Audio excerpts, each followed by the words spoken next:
يا أيها الذين آمنوا أطيعوا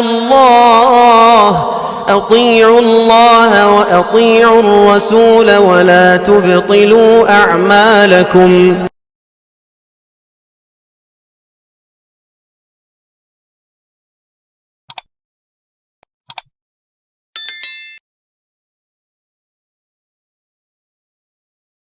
نحمده ونستعينه ونستغفره ونعوذ بالله من شرور أنفسنا ومن سيئات أعمالنا. من يهده الله فلا مضل له ومن يضلله فلا هادي له، وأشهد أن لا إله إلا الله وحده لا شريك له، وأشهد أن محمدا عبده ورسوله. أما بعد، فإن خير الحديث كتاب الله، وخير الهدي هدي محمد صلى الله عليه وسلم، وشر الأمور محدثاتها، وكل محدثة بدعة، وكل بدعة ضلالة، وكل ضلالة في النار. فقال الله تبارك وتعالى في القرآن المجيد: أعوذ بالله من الشيطان الرجيم، بسم الله الرحمن الرحيم. يا أيها الذين آمنوا اتقوا الله حق تقاته ولا تموتن إلا وأنتم مسلمون. يا أيها الناس اتقوا ربكم الذي خلقكم من نفس واحدة وخلق منها زوجها وبث منهما رجالا كثيرا ونساء، واتقوا الله الذي تساءلون به والأرحام، إن الله كان عليكم رقيبا.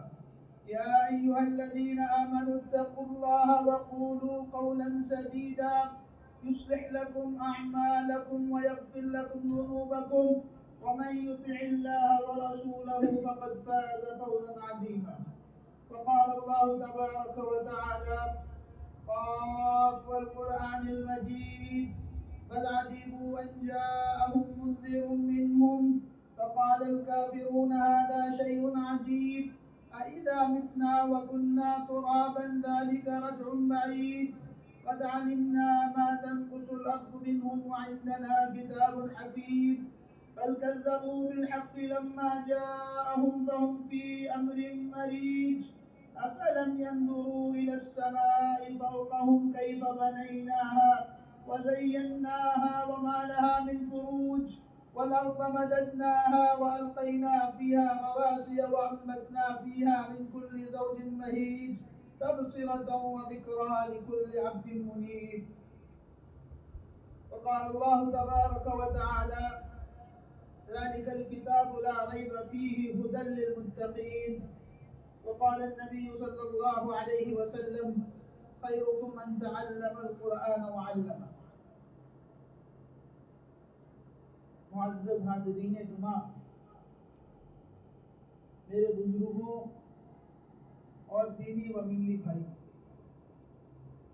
ہر قسم کی تعریف و توصیف، بڑائی و کبریائی اللہ رب العزت وحدہ لا شریک کے لیے لائق و سزاوار ہے، کہ جس نے نہ صرف یہ کہ ہمیں انسان بنایا، بلکہ ہمیں مسلمان ہونے کا انعام بخشا، ہمیں ایمان کی نعمت نوازی، اور پھر ہماری رشد و ہدایت کے لیے انبیاء و رسول علیہ السلام کے سلسلے بھیجے، جس کی آخری کڑی ہمارے اور آپ کے نبی آخر الزماں محمد الرسول اللہ صلی اللہ علیہ وسلم۔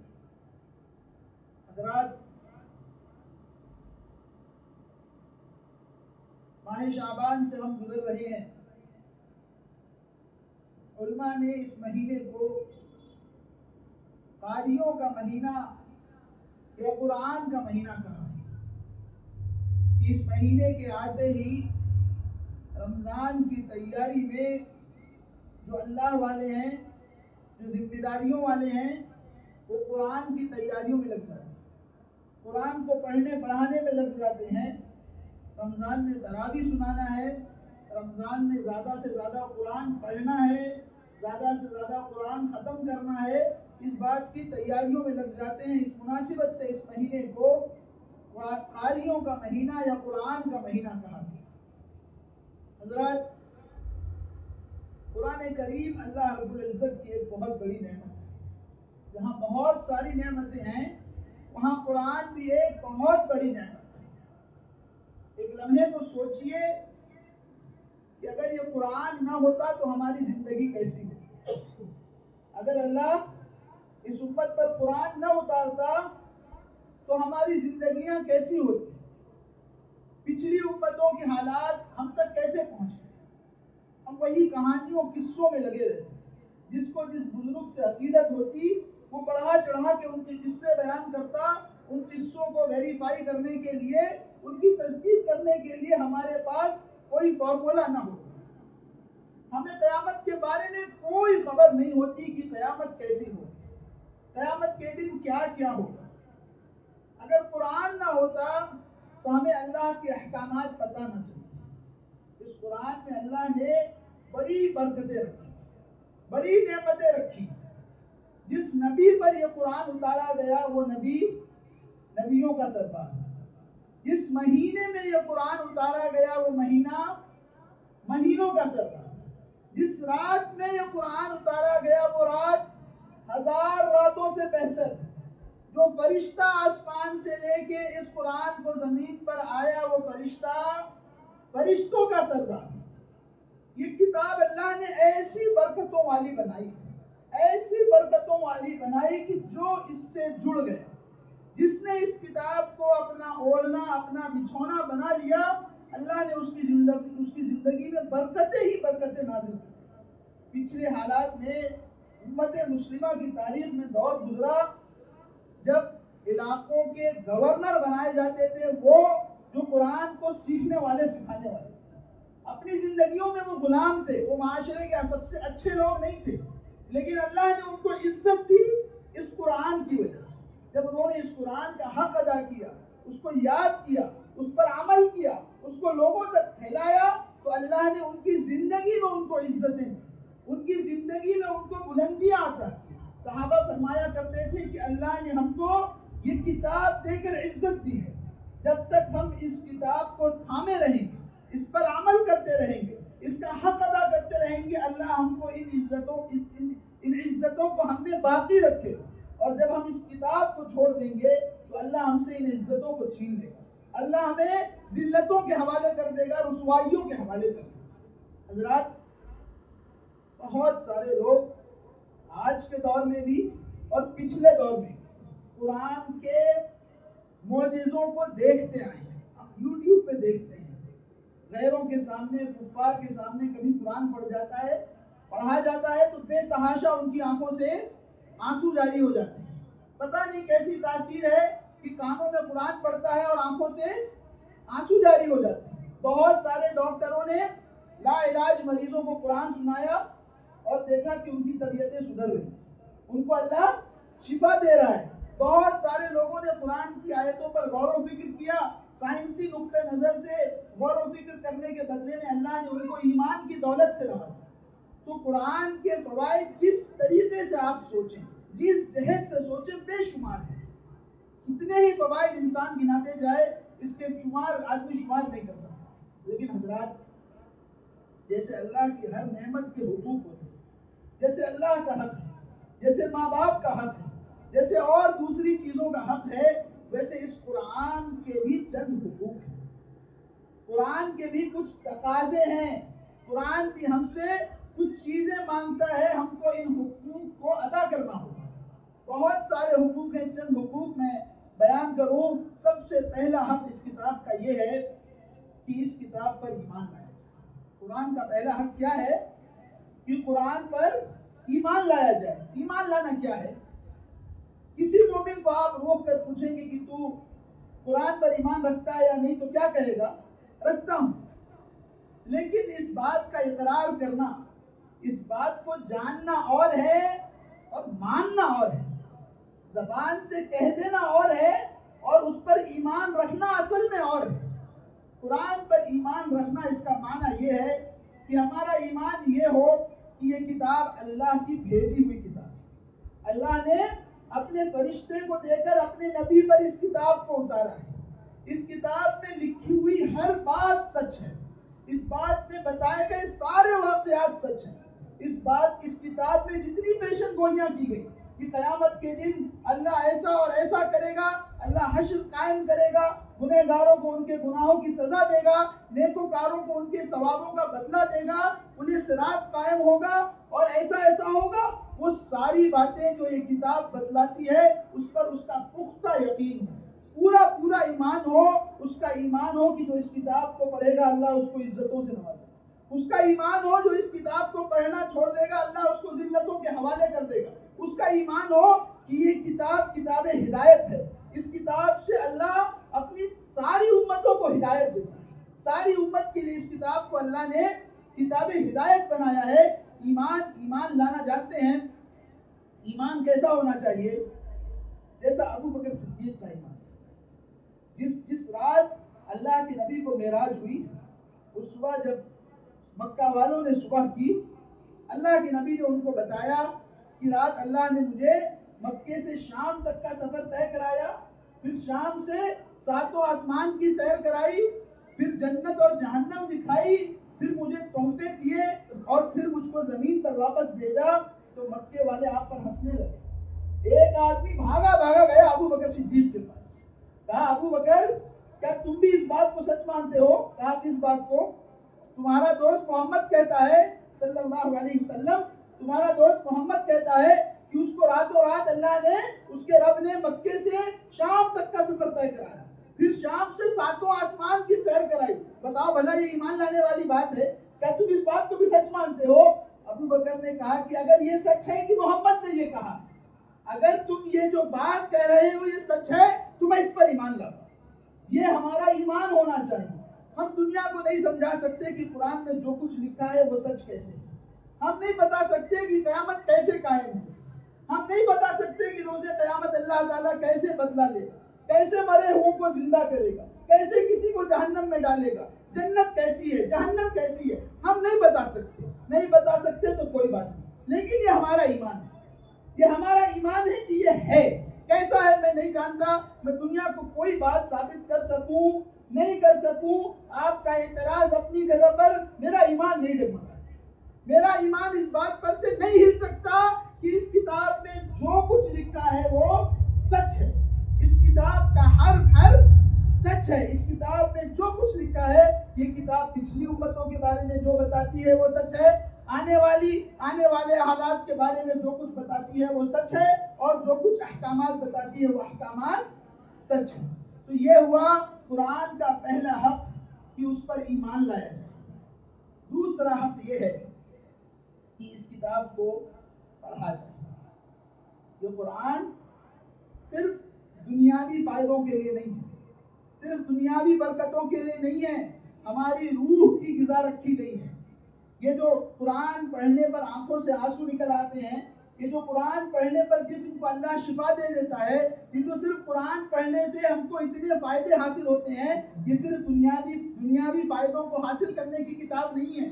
اس میں اللہ نے ہماری روح کی غذا رکھی ہے. جیسے ہمارے جسم کو بھوک لگتی ہے ہم کھانا کھاتے ہیں، جیسے ہمارا جسم بیمار ہوتا ہے ہم اس کو دوائی دیتے ہیں، جیسے ہمارے جسم کی ضرورتیں ہیں، ویسے اللہ نے اس جسم میں ایک روح رکھی ہے. اس روح کی ضرورتیں ہیں. یہ روح بیمار پڑتی ہے، اس روح کی حاجتیں ہیں اور ان کو پورا کرنا ہم پر فرض ہے. اور یہ قرآن اس روح کے لیے غذا کا کام کرتا ہے، اس روح کے لیے شفا کا کام کرتا ہے. اور یہ حدیثیں ہم برابر سنتے ہیں کہ قرآن کے ایک ایک حرف پر نیکی ہے. جو اٹک کر پڑھے اس کو اٹکنے کا دوہرا اجر ہے. لیکن جو قرآن کو اچھی آواز میں پڑھے اس کے لیے اگر اٹکنے پر 2 اجر ہیں تو جو اچھے سے پڑھے اس کو کتنا اجر دے گا اللہ تعالیٰ؟ جو یاد کرے اس کو خوب، اس کو اچھی آواز میں پڑھے اس کو کتنا نوازے گا اللہ تعالیٰ. اللہ کے رسول صلی اللہ علیہ وسلم کو اچھی آواز میں کوئی قرآن پڑھتا تو سن کر اچھا لگتا. حضرت ابو موسیٰ اشعری رضی اللہ تعالیٰ عنہ کی فضیلتیں بیان کی گئی. اللہ کے رسول نے آپ کی تعریف میں کہا کہ ابو موسیٰ معلوم ہوتا ہے کہ اللہ نے تم کو داؤد علیہ السلام کے لحن میں سے لحن دے دیا ہے. ان کو جو آواز میں خوبصورتی دی گئی تھی، لگتا ہے اس میں سے کچھ حصہ تم کو دے دیا گیا ہے. تم جب قرآن پڑھتے ہو تو کتنا اچھا لگتا ہے. حضرت عبداللہ ابن مسعود کے بارے میں آتا ہے کہ آپ قرآن پڑھ رہے تھے، اچانک نظر اٹھا کر دیکھی تو اللہ کے نبی کی آنکھوں سے آنسو جاری ہیں. جب یہ قرآن اچھی آواز میں تجوید کا لحاظ کر کے خوبصورت انداز میں دل لگا کر پڑھا جائے تو یہ دلوں پر اثر کرتا ہے، دلوں کی دنیا بدل دیتا ہے. اس کے بڑے فوائد بیان کیے گئے ہیں، لیکن وہیں پر اس بات کو سوچیے کہ کتنے افسوس کی بات ہے، کتنے افسوس کی بات ہے کہ ساری زندگی ہم اس قرآن کو پڑھتے رہتے ہیں، مگر جہاں پہلے دن سے شروع کیا تھا آخری دن تک وہی رہتا. جو آدمی اٹک کر پڑھ رہا ہوتا ہے ساری زندگی اٹک کر پڑھتا ہے. کبھی اس بات کی فکر نہیں کہ یہ اللہ کی کتاب ہے، اللہ کا کلام ہے، اس کو میں اور اچھا پڑھوں، اور اچھا پڑھوں، اپنے اس پڑھنے کو کتنا سنوار لوں، کتنا اچھا کر لوں. انگلش بولنے کا شوق ہے. ہر عالم یہ مثال دیتا ہے کہ ہمارے معاشرے میں ہر ایک کو انگریزی سے بڑا لگاؤ ہے، انگریزی زبان سیکھنے کا بڑا چاؤ ہے، بڑے شوق سے اور بڑی محنتوں سے مہنگے اسکول میں بھیجتا ہے کہ یہ میرا بچہ اچھی سے اچھی انگریزی پڑھے گا. اور خود ہمارا حال کیا ہے؟ 60 سال 70 سال 80 سال صحیح سے سورہ فاتحہ نہیں پڑھ سکتے، صحیح سے مخارج ادا نہیں کر سکتے. قرآن کے جو قانون علماء نے بنائے، کہاں آواز کو دبانا ہے، کہاں آواز کو کھینچنا ہے، کہاں آواز ناک میں جائے گی، کہاں پڑھیں گے تو کیسے رکنا ہے، کوئی نہیں جانتا. اگر اللہ نہ کرے امام صاحب بیمار ہو جائیں تو کون نماز پڑھائے گا، اس میں پریشان ہو جاتے ہیں.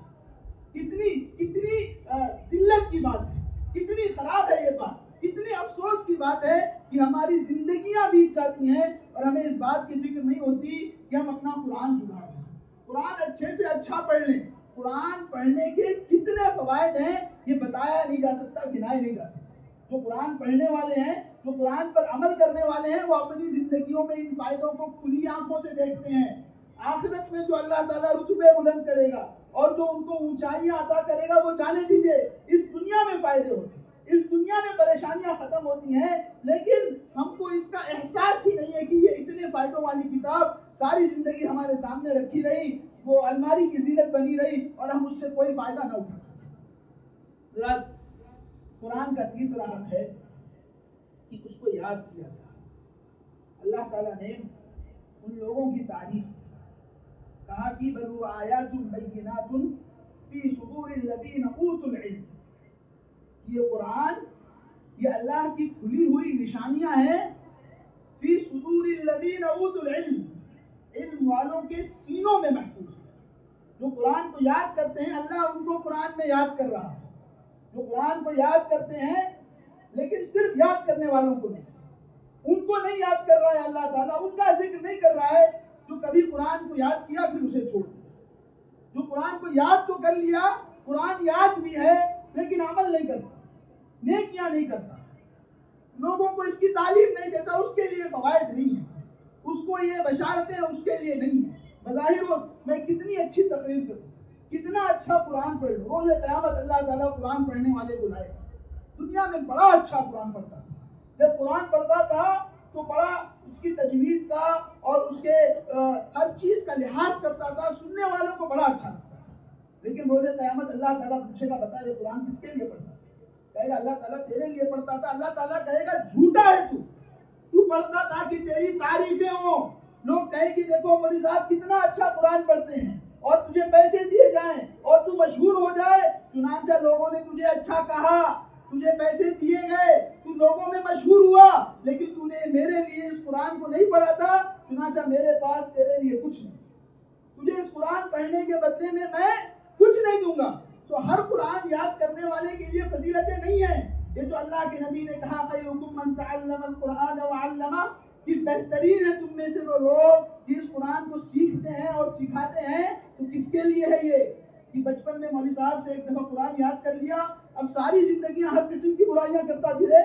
ہرگز نہیں. اس کے لیے ہے جو اس پر باقی رہے، ساری زندگی اس پر عمل کرتا رہے. وَمَنْ أَعْرَضَ عَنْ ذِكْرِي فَإِنَّ لَهُ مَعِيشَةً ضَنْكًا.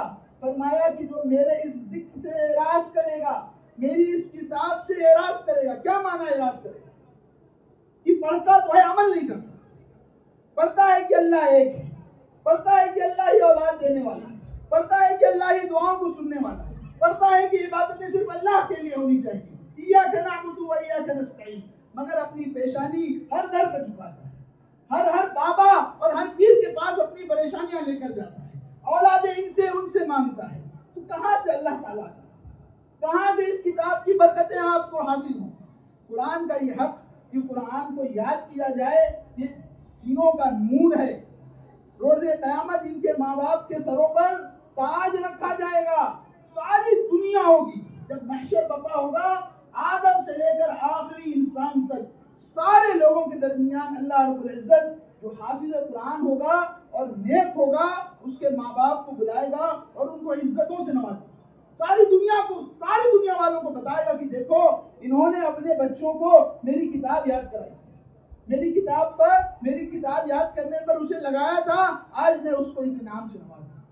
تو یہ تیسرا حق کہ قرآن کو یاد کیا جائے۔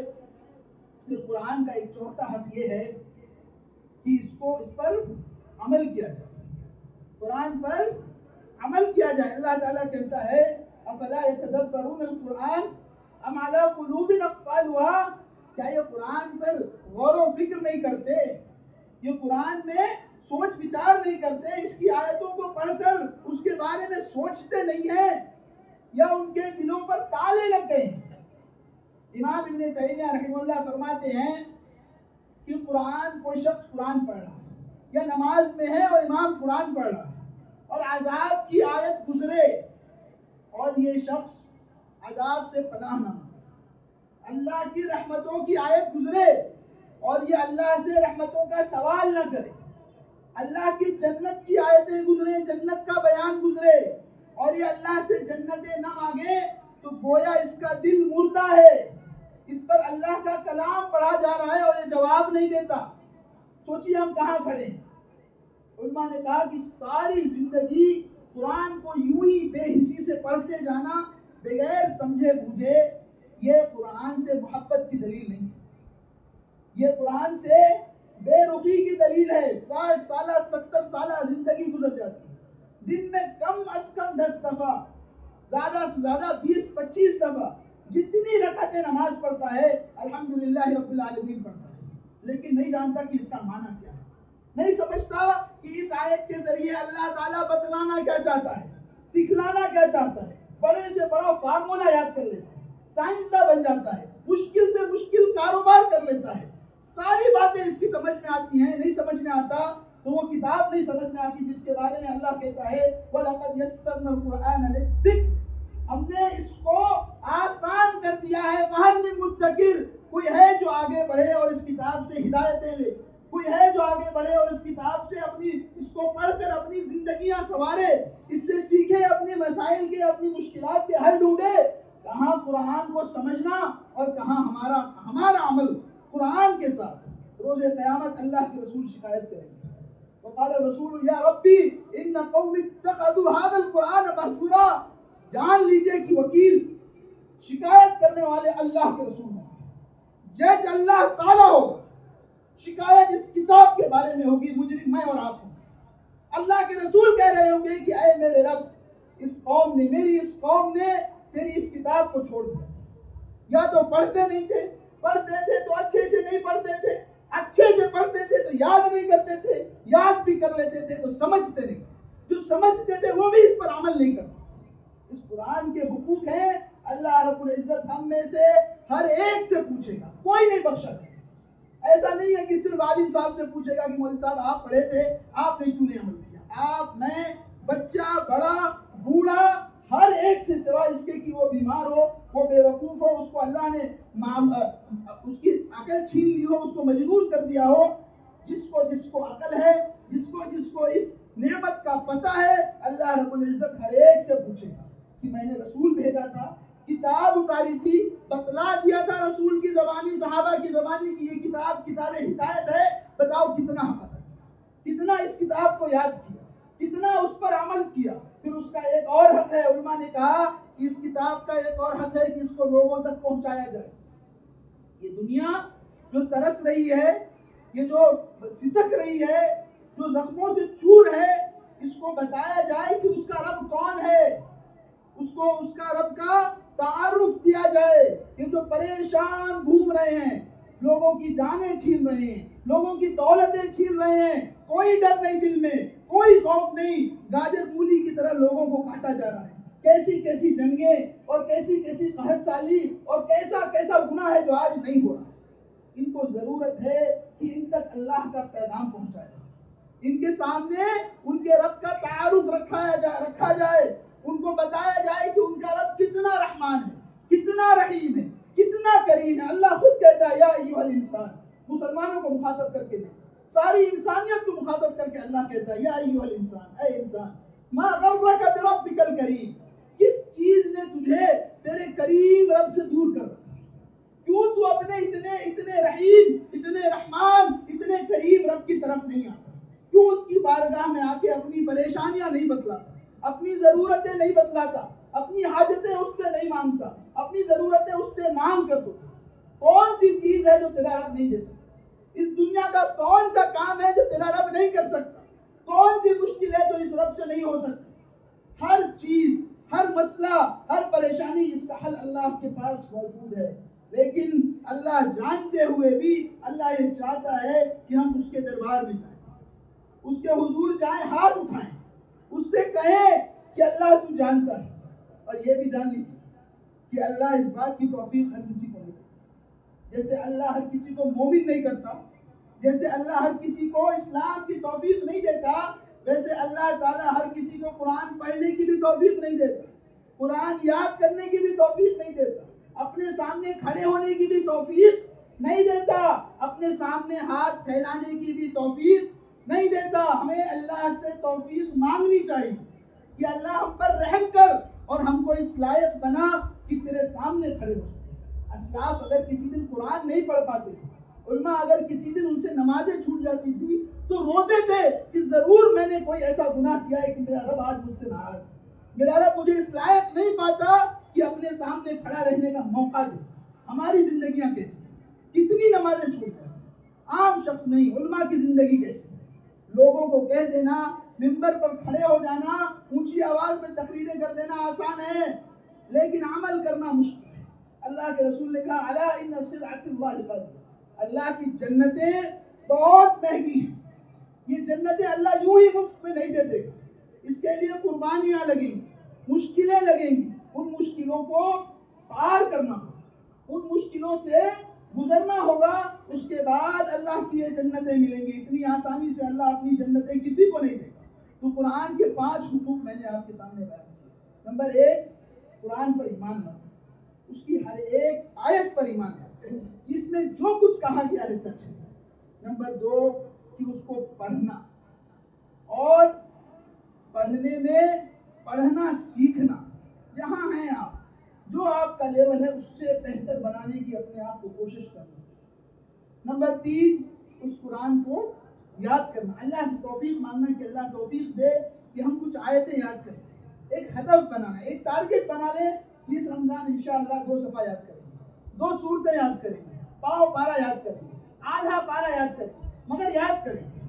پھر اس کا چوتھا حق ہے اس قرآن کو سمجھنا اور اس پر عمل کرنا. امام ابن تیمیہ سے پوچھا گیا کہ کوئی شخص ایمان لے کے آیا ہے، آپ اس کے لیے کیا حکم دیں گے؟ تو قرآن کو پہلے یاد کرے یا پہلے قرآن کو سمجھ کر پڑھے؟ دیکھیے کتنا بہترین جواب دیا، اللہ آپ پر رحم فرمائے. کہا کہ اتنا قرآن پہلے فوراً یاد کر لے جتنا نمازوں کی ضرورت ہے.